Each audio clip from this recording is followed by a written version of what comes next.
সেজদা যখন দিবেন নাকের এই যে মাথাটা দেখেন, মাথা সেজদা যখন দিবেন এই নাকের মাথা বরাবর যখন আপনার দুই চোখটা থাকবে, আপনারা দেখবেন এত খুশুখুশু হয়। এখনই দেখেন এই নাকটা এইভাবে দিয়ে দেখেন, নাকের এখানে দিলে কেমন যেন একটা আশ্চর্য কেমন জানি দেখা যায়।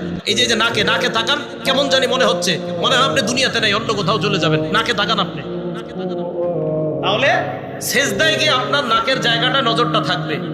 এরপরে আপনি যখন বসবেন কোলে নজর। এবার আমি বলবো, আপনারা বলবেন বাকিটা। বলেন দাঁড়ানো অবস্থায় কোথায়, রুকু অবস্থায়, সেজদা অবস্থায়, বসা অবস্থায়, কোলে।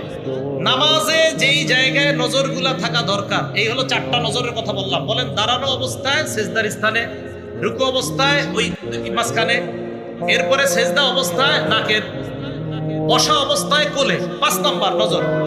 সালাম ফিরানো অবস্থায় দুই কাঁধ। এ হলো 5টা নজর। মুসলমানের নামাজের মধ্যে যে 5 জায়গায় নজর দেওয়া দরকার, এই নজর যদি 5 জায়গায় ছাড়া অন্য জায়গায় যায়, নামাজের খুশুখুশু নষ্ট হয়ে যায়। এই 5 জায়গায় নজর থাকতে হবে। আল্লাহ পাক রব্বুল আলামিন আমাদের সকলকে শুধু হাফিজু আলাস সালাওয়াত, আমরা বুঝলাম যে নামাজের প্রতি যত্নবান হয়ে আমরা যেন 5 ওয়াক্ত নামাজ, 1 রাকাত নামাজের আলোচনা হলো আমাদের। এই 1 রাকাত নামাজটা আমরা প্রত্যেকটা রাকাতে যেন এইভাবে পড়তে পারি। আল্লাহ তৌফিক দান করেন।